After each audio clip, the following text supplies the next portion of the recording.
Salut la compagnie, ici Marco, et on se retrouve aujourd'hui pour parler du match France-Hongrie, un match que j'aimerais déjà oublier parce que,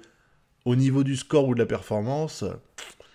c'était pas terrible, hein. Quand tu sors d'un France-Allemagne où vraiment je trouve que la France a dominé tous les compartiments de jeu, où on a vraiment déroulé, même si l'Allemagne a eu 2-3 occasions, mais globalement sur les 90 minutes, je m'étais pas senti spécialement inquiété. On a dominé notre sujet avec 2 buts refusés de façon justifiée, hein, soyons clairs, mais en tout cas, on a vraiment assuré. Et là, face à la Hongrie, mais la France, elle était complètement perdue. Alors, ça, c'est à peu près le cliché habituel qu'on a de ce genre de match quand on a un ogre comme la France qu'affronte un petit pousset comme la Hongrie. Parce que, sans vouloir manquer de respect à la Hongrie, clairement, c'est pas les favoris du tournoi. Ça m'a beaucoup rappelé du coup les matchs que tu peux avoir quand t'as des grosses équipes comme le Real, le Barça, Manchester City, là, le Paris Saint-Germain, face à des petits de leur championnat, où tu as en fait l'équipe qui va passer son temps avec un mur défensif, parce que là, clairement, à un moment donné, il y avait dans les 35-40 mètres, il y avait les 11 joueurs hongrois quasiment tout le temps. Je me demandais comment ils arrivaient à faire des contre-attaques, parce que les mecs étaient tellement en retrait, c'était dingue. Et de l'autre côté, on a la France qui a essayé de jouer, mais qui n'a pas réussi. Pour plein de raisons, comme j'ai dit, parce que la Hongrie, elle a vraiment réussi à bien tenir, défensivement parlant. Ça a été vraiment un rideau de fer, c'était vraiment bien. Enfin, pour eux, en tout cas, pour leur niveau, là, c'était très frustrant pour nous, mais en tout cas, eux, ils ont assuré. Et il a suffi d'un tout petit moment d'égarement de la part des Français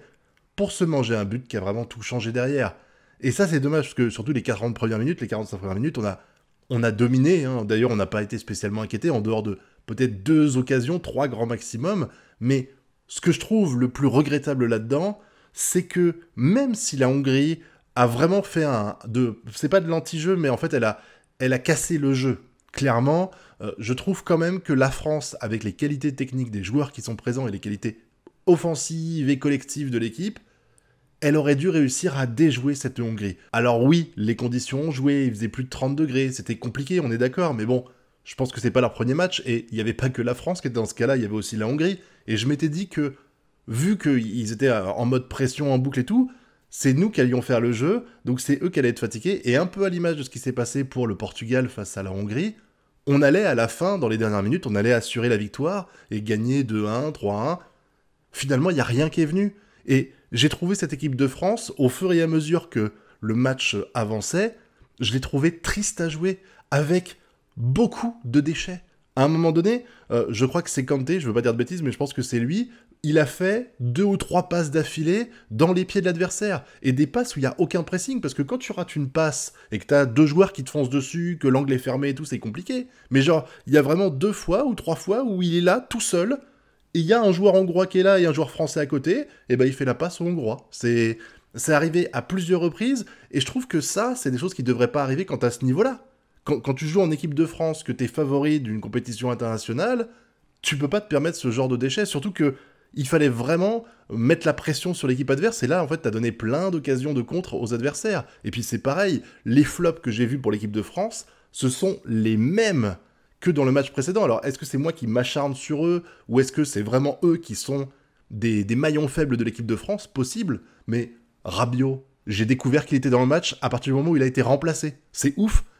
J'ai passé 70 minutes quasiment à ne pas savoir que Rabiot était sur le terrain, parce que j'ai rien vu de lui, il a été fantomatique. Pavard, c'est un peu la même, il a vraiment pas fait grand-chose, en dehors de 2-3 accélérations. En plus, si je dis pas de bêtises, je crois qu'il est responsable un petit peu sur le but qu'on se prend. Et puis encore une fois, Benzema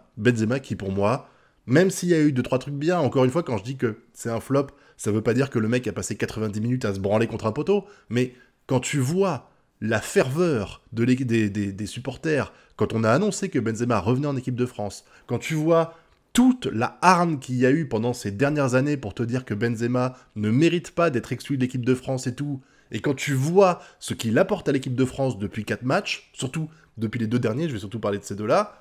c'est quasiment le néant. Alors oui, vous allez me dire, il a fait 2-3 belles occasions, il y a eu le passage où Mbappé lui fait une passe et où il tire et il rate presque un cadeau, j'ai envie de dire. Là, on est d'accord, il y a eu ça. Mais le problème, c'est que quand t'as des joueurs comme Mbappé et Benzema en face, et que t'es face à une équipe qui est faible techniquement, tu te dis que, en théorie, c'est pas une belle occasion qu'ils auraient dû se créer en duo, c'est 8, 9, 10. Enfin bref, je trouve ça vraiment dommage parce que pour moi, la Hongrie, c'était un petit peu l'arbitre de notre groupe, parce que t'as la France, t'as l'Allemagne, t'as le Portugal, t'as la Hongrie. Ça va se jouer évidemment aux confrontations directes entre les trois gros, mais la Hongrie, c'était, sans vouloir encore une fois leur manquer de respect, c'était l'équipe à battre absolument pour s'en sortir, parce que là, au moment où je tourne cette vidéo, on est à 2-1 pour l'Allemagne. Si l'Allemagne gagne, ça veut dire qu'on a 2 équipes à 3 points et une à 4. Tout se jouera sur le dernier match pour le prochain. Autant si le Portugal gagne, on est plutôt à l'abri, mais là, on est dans la merde. Enfin, dans la merde, on peut encore passer, parce qu'il y a les 2 premiers qui sont qualifiés d'office, il y a le 3e qui a de grandes chances quand même de passer, surtout s'il se balade avec 4 ou 5 points, on verra ce que ça donne face au Portugal, mais on avait l'occasion de se mettre à l'abri pour le dernier match et pouvoir peut-être faire tourner l'effectif, surtout que là, il fait chaud, il y a des gens qui sont visiblement touchés physiquement durant ce match-là, et tu voyais qu'il y avait des gens qui avaient un peu du mal, donc c'était l'occasion de pouvoir un petit peu faire le break et être tranquille, se dire, bah voilà, on a 6 points, on est tranquille pour la suite, et ben non, ça va se jouer au Portugal, il va falloir se donner à fond face à eux, et clairement pour moi, des 3 équipes qu'on a affrontées dans cette poule, c'est vraiment la plus dangereuse. Alors après, chaque match est différent, on verra ce que fait Deschamps pour la suite, mais là tu te dis que si la France joue comme contre la Hongrie, et ce qui a peu de chances d'arriver, parce que déjà le Portugal ne jouera absolument pas de la même façon face à la France, ce sera peut-être plus comme faisaient les Allemands, avec plus d'ouverture, ce qui va permettre à Mbappé et tout de briller, mais ça n'empêche que c'est une mise en danger un petit peu dommage de l'équipe de France, qui partait pourtant très bien face à l'Allemagne et qui avait vraiment assuré, et là tu te rends compte que finalement, tout n'est pas parfait. Je voudrais quand même prendre une minute pour saluer le travail de Griezmann, parce que on a l'habitude de crier « Ouais, Mbappé, Benzema, c'est le duo de choc et tout ». Griezmann, il est super important pour l'équipe. Encore une fois, il a fait un très bon travail défensif, alors que c'est pas vraiment son rôle, mais ça fait plaisir de voir qu'il contribue très bien à ça. Et puis bon, il est à la finition du but, et